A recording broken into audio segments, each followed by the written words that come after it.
જ્યારે આપણે એમના ચરિત્રોને જોઈએ ત્યારે આપણને એ ખ્યાલ આવે છે, ક્વચિત એ પોતે પોતાના ઐશ્વર્યને, પોતાના સામર્થ્યને ઢાંકીને વર્તે છે, પણ ક્વચિત એમનું સામર્થ્ય પ્રગટ થઈ જાય છે. અત્યારે આપણે એનું લિસ્ટ નથી બનાવવાના, પણ ક્વચિત એવું સામર્થ્ય પ્રગટ થઈ જાય કે એ પોતે અહીંયા પણ હોય અને બીજે પણ દર્શન આપે, ભારતમાં હોય અને શિકાગો દર્શન આપે. કોને ત્યાં? વિષ્ણુભાઈની દુકાને. એ પોતે ત્યાં સારંગપુરમાં હોય ને અભરામપરા દર્શન આપે, પેલા નાગજીભાઈને સાપ દંશ થયો ત્યાં આગળ. એ પોતે ત્યાં વલાસણમાં હોય ને વિદ્યાનગરમાં દર્શન આપે. એવા પ્રસંગો બનેલા છે. સ્વામીશ્રી તો પોતે કોઈક સ્થાનની અંદર હોય, પણ ત્યાં હરીશભાઈ દવે, આપણા સેક્રેટરી, એમને કોર્ટની અંદર પ્રગટ થઈ અને ત્યાં એમને રીતસર ઉપાય બતાવે કે આમ નહીં પણ તમે આમ રજૂઆત કરો. એવા પ્રસંગો બતાવે. ક્યારેક પોતે ઓસ્ટ્રેલિયાની પર્થની અંદર હોય અને છેક અબુધાબીની અંદર પેલી એમ્બેસીની ઓફિસની અંદર દર્શન આપી અને ભક્તના કામ કરે, ત્યાં પ્રત્યક્ષ દર્શન આપે. એટલે એવા એ તો પોતે સર્વ વ્યાપક છે, જે બ્રહ્મનું લક્ષણ બતાવ્યું છે. બ્રહ્મ તો મહારાજ મધ્યના 3જા વચનમાં કહે છે સર્વ વ્યાપક છે, સર્વ વ્યાપકપણું બતાવે. અહીં પણ હોય અને ત્યાં પણ હોય એવું ઐશ્વર્ય એમણે પોતે બતાવ્યું છે. અને ઘણી વખત એવું થયું છે કે સર્વના આધાર એટલે શું? એ જીવન ટકાવનાર છે. જ્યારે કોઈક એકદમ આમ મરણની છેડે અણી આવી ગયો હોય અને એ વખત એમને જીવતદાન આપી દે. પેલા જબલપુરના હરિભાઈ હતા અને છેલ્લી ક્ષણો હતી એમના જીવનની. એમને એ વખતે ડૉક્ટરે કીધું કે તમારું હાર્ટ છે, કાં તો ઓપરેશન કરાવવું પડશે, નહીં તો લાંબુ જીવશો નહીં. સ્વામી બાપા સાથે મધ્ય ભારતના વિચરણમાં હતા. બાપા પાસે જઈને વાત કરી તો સ્વામીએ કીધું કે આપણી સાથે કેટલા સંતો ફરે છે, ગણો. 15 સંતો ફરતા હતા. સ્વામી કે જાઓ 15 વર્ષની આવરદા આપી. આ પ્રસંગ 1976ની સાલનો છે.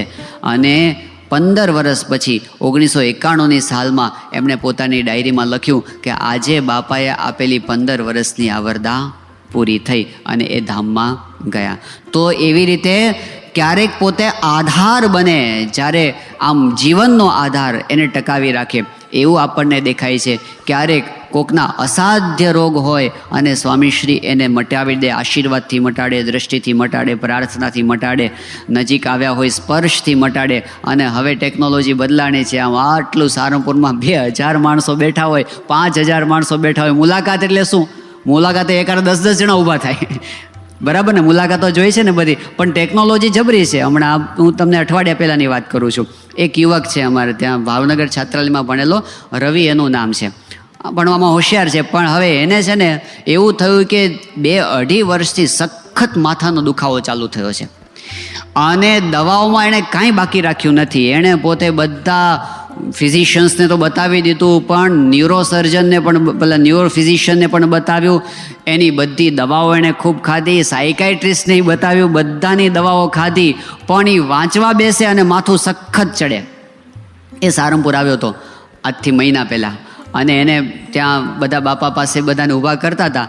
એમાં એને જ્ઞાનેશ્વર સ્વામી તો લિસ્ટમાં હોય, ઘણી વખત તો અનુભવ થાય કે લિસ્ટમાં ભૂલાઈ જાય. પછી શું કહે છે ખબર? સાથે સંતો કે સ્વામી આનો પ્રશ્ન શું હતો, ભૂલાઈ ગયો છે, પણ આપ આશીર્વાદ આપો, જે પ્રશ્ન હોય એ સોલ્વ થઈ જાય. થાય છે, કેટલાનું યાદ રાખવાનું એવું થાય ને, લિસ્ટ તો બનાવી ભૂલી જવાય છે. તો ત્યાં આગળ એમને ઊભા કરે ને સ્વામીની દ્રષ્ટિ જે પડી ગઈ હશે કે નહીં પડી હોય, ઘણી વાર બાપા આમ જોતા હોય છે, પેલા આમ ઊભા હોય છે, એવું થાય છે. પણ એ ત્યાંથી ગયો. 20 દિવસ પછી એનો ફોન આવ્યો અને એણે કીધું કે મારો માથાનો દુખાવો બાપાએ જે ક્ષણથી દ્રષ્ટિ કરી એ ક્ષણથી તદ્દન ગયો. મેં કીધું કે તે વાંચ્યું, પહેલાં વાંચીને જોયું? એ કે હા, એટલા માટે જ મેં 20 દિવસ રાહ જોઈ. એ કે હું 10-10 કલાક વાંચું છું તોય મને માથું દુખતું નથી. તો આવા બધા પરચાઓ એ આધાર બનીને કામ કરે. કોકને અસાધ્ય રોગ હોય એ મટાડી દે એવું કરે. ક્યારેક પ્રકૃતિની અંદર પરિવર્તન કરી દે. પેલું આઈમેક્સનું શૂટિંગ થવાનું હતું, બરફ નહોતો અને બાપાએ બરફ લાવી દીધો રાતોરાત. એવા બધા પ્રસંગો બને ત્યારે આપણને એ ખ્યાલ આવે કે એ પોતે સમર્થ છે. પણ અત્યારે આપણે એમના એ સામર્થ્યની વાત નથી કરવાની. આપણે એટલું સમજવાના છીએ કે એ સત્પુરુષ જીવનના સંગ્રામમાં આવે છે ત્યારે એમની એક મોટી વિશેષતા શું છે કે એ બધા જ પ્રશ્નો પોતાના જીવનમાં સ્વીકારે છે. આપણે એમની જગ્યાએ આપણને મૂકીએ કે ધારો કે આપણને એવું સામર્થ્ય આવી જાય તો આપણે કોઈ દિવસ માંદા પડીએ? પડીએ જ નહીં ને. શું કામ પડીએ આપણે? કોઈ દિવસ જીવનમાં નિષ્ફળતા આવવા દઈએ? અને કોઈ દિવસ કોઈ માણસ આપણું અપમાન કરી તો જુએ. ગુણાતીતાનંદ સ્વામી કે શાપ દઈને બાળી મૂકે. આપણને જો ઐશ્વર્ય આપે ને શું કહે? શાપ દઈને બાળી મૂકે. અરે આખા બ્રહ્માંડને લઈને ક્યાંક ઉડી જાય, એવા બધા આપણા લક્ષણ છે, એટલે તો નથી આપતા. પણ મોટા પુરુષની મોટી વિશેષતા શું છે કે એ આવું બધું જ હોવા છતાં પણ એ પોતે શા માટે જીવનમાં આવા દ્વંદ્વોનો સ્વીકાર કરે છે? સમર્થ હોવા છતાં પણ કારણ એટલું છે કે મહારાજ એમને આપણા આદર્શ માટે આ પૃથ્વી ઉપર લાવેલા છે, આપણા આદર્શ માટે. યોગી બાપા પોતે 75 વર્ષની ઉંમરની એમ કહેવામાં આવે કે તમારા જીવનમાં મૂંઝવણ થઈ, અને યોગી બાપા કહે જિંદગીમાં નહીં. તો આપણા જેવા હોય એ શું વિચાર કરે? જો યોગીજી મહારાજને જીવનમાં એક પણ રોગ આવ્યો જ ના હોત, જો એમનું કોઈ અપમાન જ ન કર્યું હોત આખી જિંદગી, તો આપણે શું કહેત કે હા એને તો શાંતિ હોય જ ને, અમારે જેવા પ્રોબ્લેમમાંથી પસાર થાય તો ખબર પડે. તો આપણા કરતાં 25 ગણા વધારે પ્રોબ્લેમ એણે સ્વીકાર્યા અને પછી કીધું કે મૂંઝવણ આવી નથી. ત્યારે આપણને ખ્યાલ આવે એશા બ્રાહ્મી સ્થિતિ. પ્રશ્નો સ્વીકાર્યા છે એમને સામેથી. એવી વ્યક્તિ સાથે યોગી બાપા 17 વર્ષ સુધી રહ્યા, આપણે એક દિવસ રહી શકીએ નહીં. અને એમાં પોતે પરમ શાંતિનો અનુભવ કરીને આપણને બતાવ્યું એશા બ્રાહ્મી સ્થિતિ. આપણે એ સ્થિતિને પામી શકીએ, દેહ છતાં પામી શકીએ એવા સત્પુરુષ થકી એવો આદર્શ એમને બતાવો છે ને, એટલે એમણે દ્વંદ્વોને સ્વીકાર્યા. સ્વામીશ્રીના જીવનની અંદર આપણને દેખાય છે કે એમણે કેટલા પ્રકારના દ્વંદ્વો એમણે સામેથી પોતાના જીવનમાં અપનાવ્યા છે. રોગ કેટલા બધા અપનાવ્યા છે, લિસ્ટ કરીએ તો પાર ના આવે. અપમાનો કેટલા સહન કર્યા છે, લિસ્ટ કરીએ તો પાર ના આવે. અને સન્માનો કેટલા. એક બાજુ લોકો એને હાડ કરીને કાઢી મૂકે એવું પણ બને, અને બીજી બાજુ યુનોમાં એમનું સન્માન થાય કે કેનેડાની પાર્લામેન્ટમાં સન્માન થાય. આ બંને એમના જીવનમાં પેરેલલ જોવા મળે. એક બાજુ એમણે પોતાના જીવનમાં ટ્રક પણ ચલાવી છે, અને એક બાજુ ચાર્ટર ફ્લાઇટમાં અમેરિકા જાય અને ત્યાંથી આવે. બે દ્વંદ્વો એમના જીવનમાં એક્સ્ટ્રીમ આપણને દેખાય છે ને. કોઈ એવી વ્યક્તિ હોય કે એમણે પોતે ખાડાએ ખોદ્યા છે, માટીના તગારાએ માથે ઉપાડ્યા છે, ચૂનોય કાલવ્યો છે. અહીંયા આ બધો બહુ જૂનો ઇતિહાસ નથી, આ બધું 40, 50, 60 વર્ષનું જ છે ને. આ બધું ક્યાં બહુ લાંબો ઇતિહાસ છે. એક બાજુ એમણે ટ્રેક્ટરને ગાડીઓને ધક્કાએ માર્યા છે, એ બધું કર્યું છે, અને બીજી બાજુ વિશ્વના માનધાતાઓ એમના ચરણની અંદર પોતે પડતા હોય એ પણ થયું છે. આ બે પ્રકારનું એમણે પોતાના જીવનમાં સ્વીકારીને બતાવ્યું છે. કેવા લોકોને, કેટલા પ્રકારના લોકોની સાથે એમણે કેવો વ્યવહાર કર્યો, કેવા રિસ્પોન્સ એમને સ્વીકાર્યા છે બધા તરફથી, પોઝિટિવ નેગેટિવ બંને દિશાઓની અંદર. એની વચ્ચે પોતે રહ્યા. બાકી કોઈ આમ ધારો કે એમના વિશે કોઈ છાપામાં છાપવા જતું હોય તો આમ સ્વિચ બદલે અને ગાંડો ન કરી દે એને, કે એને પોતે બધું આ બ્રહ્માંડોનું સર્જન પોતે કરી શકે અને વિસર્જન કરી શકે છે, તો પછી કોઈ એની સામે આવીને ઊંચી આંખ કરીને જોઈ કેમ શકે? એવું કંઈ ઐશ્વર્ય એમણે વાપર્યું નહીં, અને બધું એમણે સ્વીકારી અને આપણા માટે એક આદર્શ ઊભો કર્યો છે. તો એ સત્પુરુષના જીવનની અંદર જે બ્રાહ્મી સ્થિતિનું આપણે દર્શન કરવાનું છે, આપણે પ્રશ્ન એ હતો કે આરંભ ક્યાંથી કરવો? આપણે એમના જીવનમાં દ્વંદ્વોનો આરંભ ક્યાંથી કરવો? તો પહેલાં આપણે એમને સ્વીકારી પેલી બીમારીઓ એનાથી આપણે આરંભ કરીએ. કારણ શું છે કે દેહ આપણને સૌથી વધારે વહાલો છે, અને દેહ ભાવ એ આપણને સૌથી વધારે આધ્યાત્મિક માર્ગમાં નડે છે. અને સીધી એની અભિવ્યક્તિ કોઈ થતી હોય ને તો માણસની બીમારીમાં થાય છે. શ્રીજી મહારાજે પ્રથમના 74માં વચનામૃતની અંદર એવી વાત કરી છે, જેટલી સમજણ હોય અને જેટલો વૈરાગ્ય હોય ને એ બધું આપતકાળે ખબર પડે છે. આપતકાળ એટલે કાં તો અતિશય દુઃખ આવે અને કાં તો અતિશય સન્માન ને સુખ આવે. આ બે એક્સ્ટ્રીમ છે, અને એની અંદર કોઈ વ્યક્તિ પોતાની સ્થિતિને છુપાડી ન શકે. જેવો હોય ને એવો બહાર આવી જાય. ગમે તેવો પોતે ત્યાં પોતાની જાતને ઢાંકીને વર્તે, દેખાવ કરવા માંડે, પણ એ સ્થિતિ એવી છે ને એમનાથી એ વખતે તો રહેવાય જ નહીં. જેવો રસ ભર્યો જે ઠામે રે એવો એમાંથી જરસે. જ્યારે પ્રેશર આવે ને, પાકેલી કેરી હોય એને દબાવો, જે અંદર જે હશે એ રસ બહાર આવશે, અને લીંબુ હોય એને બરાબર પ્રેસ કરો, જે હશે બહાર આવશે. જે અંદર ખટાશ હશે તો ખટાશ બહાર આવશે, અંદર ગળપણ હશે તો ગળપણ, અંદર કડવાશ હશે, તીખાશ હશે, જે હશે જેવો રસ ભર્યો જે ઠામે રે તેવો તેમાંથી જરશે. આપણને કોઈ દબાવે ને તો ગુસ્સો બહાર આવે. સ્વભાવ બધા આપણા પ્રેશરમાં બહાર આવે છે. અમથા આપણે ડાયા ડમરા થઈને બેઠા હોય પણ કોક આસનેથી ઉઠાડતા જાણે જગાડ્યો મણી ધરે છે. કોઈ આપણને હલાવી તો જુએ. જે હોય ફૂફાડા મારીને અંદર બહાર આવી જાય. તો એ બધું અંદર પડેલું છે. સ્વામી કે આપણે પ્રકૃતિને વશ થઈને જીવ બધું કરે છે, ખાય છે, પીવે છે, ઉઠે છે, બેસે છે, બોલે છે, ચાલે છે, ફરે છે, સેવા કરે છે, ભક્તિ કરે છે, પ્રકૃતિને વશ થઈને કરે છે. ને જેવું પ્રેશર આવે એટલે પ્રકૃતિ એવા સ્વરૂપમાં બહાર આવી જાય. મહારાજે કીધું કે આ સત્સંગ એવો છે કે આત્મસ્વરૂપતા રૂપે નહીં વર્તતો એનું સ્વરૂપ સત્સંગમાં ઉઘાડું થયા વિના રહેશે નહીં. અંત્યનું 21મું વચનામૃત. જ્યારે એવા સંજોગો આવે ત્યારે આપણું જેવું છે એવું સ્વરૂપ બહાર આવી જાય. એમ સત્પુરુષનું જેવું છે એવું સ્વરૂપ એ બહાર ક્યારે આવે છે? જ્યારે એમના ઉપર આપત્તિ આવે છે. અને એ આપત્તિની અંદર આપણે એક લઈએ છીએ એમણે સ્વીકારેલી બીમારીઓ. સ્વામી બાપાનું સ્વાસ્થ્ય આમ જુઓ તો વર્ષો સુધી એમને કોઈ રોગ નથી આવ્યો. શરૂઆતના વર્ષોમાં એમનું બહુ જ હેલ્ધી શરીર અને ખડતલ, અને સ્વામીશ્રીએ મહેનત પણ એટલી કરેલી છે.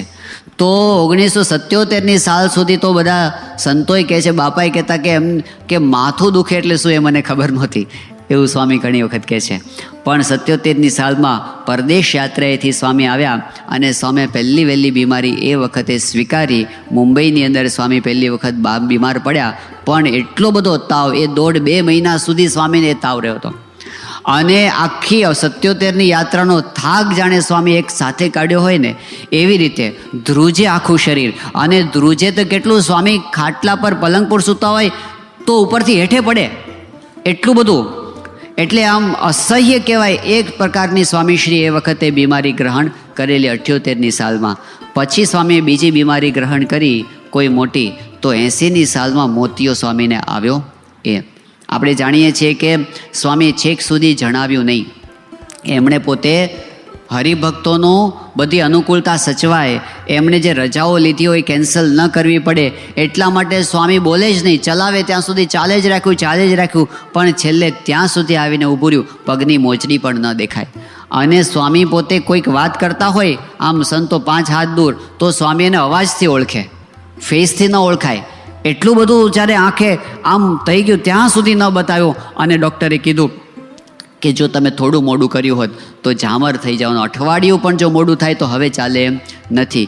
એવા સંજોગોમાં ઓપરેશન ત્યાં બોસ્ટનની અંદર થયું. એમાં પણ સ્વામી સ્ત્રી પુરુષ મર્યાદાનો જે આગ્રહ રાખ્યો, આંખ જવી હોય તો ભલે જાય પણ એ મર્યાદામાં ભંગ થવા દેવો નથી. પણ એ સ્વામીશ્રીનું આપણે ચરિત્ર જાણીએ છીએ. 81ની સાલમાં સ્વામીશ્રીને ગોલ બ્લેડરનું ઓપરેશન થયું. પણ એ પહેલાં જે સ્વામીને 2 વર્ષ સુધી જે ગોલ બ્લેડરની પથરીનું પેઇન રહ્યું છે એમાં સ્વામીએ વિચરણ અટકાવ્યું નથી. એમની મોટી વિશેષતા શું કે પ્રશ્નોની વચ્ચે એમણે ક્યારેય પોતાનું વિચરણ ન અટકાવ્યું. અને સ્વામીને આ જે દુખાવો ચાલુ હતો તો ડૉક્ટરોની ભાવના એવી હતી કે બને ત્યાં સુધી દવાઓથી પતી જાય તો સારું, આપણે સ્વામીને ઓપરેશન ન કરાવવું પડે. એટલે દવાઓના એવી હેવી ડોઝ હતા, એના કારણે સ્વામીને દિવસમાં 4-4, 5-5 વખત આમ જવું પડે, ખાડે શૌચ જવું પડે, અને એમાં કંટ્રોલ ન રહે, સ્વામીને ભાગવું પડે એકદમ. તો કેટલી વાર એવું બનેલું છે કે સ્વામીશ્રી પધરામણીની અંદર હોય અને અચાનક જવાનું થાય, સ્વામી એક સંતનું ગાતરિયું ખેંચી લે અને સ્વામી ત્યાં હરિભક્તોનું જે વ્યવસ્થા હોય એની અંદર સ્વામી ત્યાં નાહવા માટે જતા રહે. પણ આની વચ્ચે એ વર્ષો હતા જે વખતે સ્વામી દિવસના 4-4, 5-5, 6-6 ગામ કરતા હતા અને 150-200 પધરામણીઓ કરતા હતા. પણ એમણે ક્યારેય એ વિચરણને અટકવા દીધું નહીં. એમણે ચાલુ રાખ્યું. 81નો સમયો થયો અને પછી સ્વામીએ પેલું આ ગોલ બ્લેડરના ઓપરેશન પછી સ્વામીશ્રીનું વિચરણ પાછું ચાલુ રહ્યું. અને પ્રસંગ આવે છે જેના ઉપર આપણે અટકવાના છીએ, એ છે 1983ની સાલનો. કારણ કે એ પ્રસંગનો વડોદરાની સાથે ખાસ સંબંધ છે. સ્વામીશ્રી 1983ની સાલમાં જાન્યુઆરી અને ફેબ્રુઆરી મહિનાની અંદર જે વિચરણ કરેલું છે એ એટલું સખત વિચરણ હતું કે બાપાએ પોતે 42 દિવસમાં 135 ગામોમાં વિચરણ કરેલું છે. 42 દિવસમાં 135 ગામ. એટલે એક બાજુ સખત શારીરિક ભીડો એ સ્વામી એ દિવસોમાં વેઠતા હતા. અને એની સાથે બીજું જો કોઈ મોટો એમણે પ્રશ્ન સ્વીકાર્યો હોય એ વખતે, આ તો સંસાર છે. તો ગુણાતીતાનંદ સ્વામી કહેતા હતા કે આ જૂનાગઢની અંદર સ્વામી રહેતા હતા ને, જૂનાગઢમાં સ્વામી કે 12 કાળા માથાના માનવી છે. જૂનાગઢમાં જ, તળ જૂનાગઢમાં તે બધા મંદિરની જ સામે પડનારા બધા એના એ ઘાસની ગંજીઓ સળગાવે અને એના એ પાછા પેલું બેડા ઘડા લઈને દોડે. સ્વામી કે જો આ જ હળગાવનારા અને આ જ ઠારનારા એવા લોકો સ્વામીના વખતની અંદર. એટલે મહારાજે કીધું ને કે બધું પ્રગટ હોય છે. સત્સંગમાં ભગવાન પ્રગટ હોય તો અસુરો પણ પ્રગટ હોય, માયા પણ પ્રગટ હોય ને સત્સંગની અંદર જ હોય. કાળનેમી, રાવણને રાહુ જેવા શબ્દ મહારાજે મધ્યના 44માં વાપર્યા છે. મહારાજ કે એવી આસુરી પ્રકૃતિવાળા હોય ખરા. તો એમાં જે સત્પુરુષે જિંદગીભર સાચવ્યા હોય, જે સત્પુરુષે આપણું પાલન પોષણ કર્યું હોય અને જે સંસ્થાની અંદર આપણે કંઈક 2 અક્ષર શીખ્યા હોઈએ, એવું થઈ જાય છે વિપરીત મતિ. અને વિપરીત મતિના કારણો જે બતાવે છે મહારાજે, દેહાભિમાન વચનામૃત છે લોયાનું 17મું. સ્તુતિ કરતો હોય નિંદા કરવા માંડે એવું થઈને ઊભું રહે. મુક્તાનંદ સ્વામી જેવા સંતનું શસ્ત્રે કરીને માથું કાપવા તૈયાર થાય એવું થઈ જાય દેહાભિમાનને લીધે. અને એમાં કોક આપણા દેહાભિમાનનું પોષણ કરે એનો પાછો અવળો પક્ષ બંધાય. તે પક્ષે કરીને સ્વામી કે ગોપાળાનંદ સ્વામીની જોડીમાં પણ દેવતા નાખનારા જોયા છે. એ દેવતાના કાઢનારા અહીં બેઠા છે. પછી તો સ્વામીએ કીધું કે એવા અવળે પક્ષે કરીને એવી દશા થઈ છે કે ખાવાની વિષ્ઠા અને પીવાની લઘુશંકા એવી ભૂત યોનીને પામ્યા છે. સત્સંગમાં રહ્યા પછીની વાત થાય છે આ બધી. તો સત્સંગમાં વિષમ ભાગ આવી જાય, અમુક સમયાંતરે આવે છે. હવે એ વખતે એવું થયું, બોચાસણનું પ્રકરણ એક બાજુ ચાલે. એ વખતે જે બોચાસણના કોઠારી તરીકે જેને નિમવામાં આવ્યા હતા અને એમને અવળો પક્ષ બંધાણો. સ્વામી બાપાએ એમને જીવનભર સાચવ્યા છે અને યોગી બાપાએ એમને હાથ સોંપ્યો હતો કે આને ધ્યાન રાખજો. સ્વામીએ છેક સુધી એની સંભાળ રાખવામાં બાકી રાખ્યું નહીં, પણ અવળો પક્ષ બંધાયો. અને પક્ષ બંધાયો તે ત્યાં સુધી એવું આખું પ્લાનિંગ થઈ ગયું કે જે બોચાસણ મંદિર ઉપર આપણી સંસ્થાનું નામ છે બોચાસણવાસી અક્ષર પુરુષોત્તમ સ્વામિનારાયણ સંસ્થા, એ આખું બોચાસણ મંદિર જ બોચાસણ BAPS સંસ્થાથી દૂર કરી દેવું, એને જુદું બનાવી દેવું, એનું જુદું ટ્રસ્ટ બનાવી દેવું, એને ક્યાંક જુદી સંસ્થા સાથે જોડી દેવું, આવું આખું પ્લાનિંગ. અને એના માટેના બધા ઉપાયો અને એના માટે આખા ગામને પક્ષમાં લેવાનું. અને ગામ તો આપણે જાણીએ છીએ કે પેલું અમુક જણ એવા હોય છે ને, હવે શું કહેવું, પણ એમને બધા પ્રકારના પ્રવાહીથી પલળે. જે નાખો ને માટી જેવા એ ધૂળથી પલળે અને લઘુશંકાથી એ પલળે. એવો એક વર્ગ હોય છે, તે રમાડે ને જમાડે ને મંદિરમાંથી પદાર્થો આપે ને.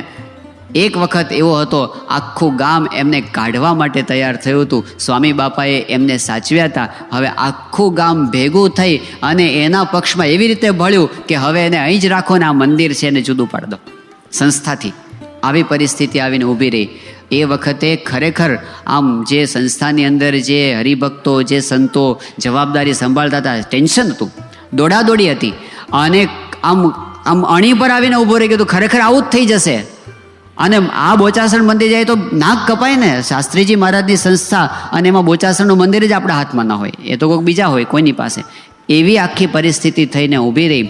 એની વચ્ચે આ દોડાદોડી એ બધું ચાલતું હતું. અને ત્રીજી બાજુ પેલું બીજું પ્રકરણ ચાલતું હતું પાછું, કે જેની અંદર હવે કેટલાકે પાછું ઉપાડ કર્યો. તો હવે આપણા સદગુરુઓ તો બધા ભગવાન જેવા પુરુષો છે અને એ બધાને કોઈ દિવસ મનાવવા પૂજાવાનો પોતાના જીવનમાં વિચાર આવ્યો નથી. તો પણ હવે એમના નામે બીજા બધા આ મહાન સ્વામીનું પ્રકરણ એ વખતે ચાલુ થયું. અને એનો એક બાજુ પ્રેશર ચાલે, એ બધાની વચ્ચે સ્વામીશ્રી પોતે બધાનો ભાર પોતાના ઉપર લઈને ફરતા હતા. એકલા હાથે જજુમતા હતા સ્વામી બાપા. અને એમાં એમણે આ એક એવું ચરિત્ર કર્યું કે 5મી ફેબ્રુઆરી અને 1983નો દિવસ સ્વામીશ્રી સવારમાં જાગી અને પોતે દૈનિક ક્રિયા હજી તો કરતા હતા. અને સ્વામીને શરૂઆત થઈ ગઈ હશે, પણ હજી જો મોટા પુરુષની રીત કેવી છે કે એ જણાવવા ન દે. તો એમનું જે કરવાનું એ ચાલુ જ રહે. કે નંદકિશોર સ્વામીએ પોતે પ્રસંગ લખ્યો છે કે એ વખતે સ્વામી શૌચ જઈને એમને સ્નાન કરાવવા જતા હતા. નંદકિશોર સ્વામી કહે કે એ દિવસે હું મોડો ઉઠ્યો હતો અને મારે નાવાનું બાકી હતું. તો સ્વામી એમને કીધું કે હજી નાયા નથી. નંદકિશોર સ્વામી કહે કે હું મોડો ઉઠ્યો છું. તો સ્વામી એમને એ વખતે વહેલા ઉઠવાનો ઉપદેશ આપ્યો હોય. હવે એક બાજુ પોતાની આવી સ્થિતિ હશે તો સ્વામી નાતા નાતા એ કર્યું, ચાલુ થઈ ગઈ હશે, સ્વામીને પણ જણાવ્યું નહીં, પણ એકદમ સ્વામી નાઈને ધોતિયું પહેરીને પૂજા કરવા બેસતા હતા, એકદમ પરસેવો વળવા માંડ્યો અને સખત પેઇન ચાલુ થયું અને સ્વામીશ્રી પોતે પૂજા કરવા બેઠા ને ત્યાં ઢળી પડ્યા.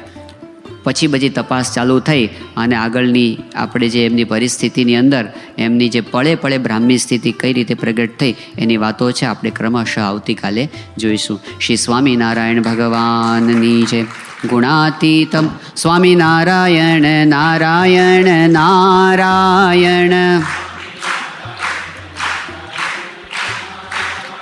સ્વામિનારાયણ નારાયણ નારાયણ. સ્વામિનારાયણ સ્વામિનારાયણ. સ્વામિનારાયણ સ્વામિનારાયણ. સ્વામિનારાયણ નારાયણ નારાયણ. સ્વામિનારાયણ નારાયણ નારાયણ. સ્વામિનારાયણ નારાયણ નારાયણ.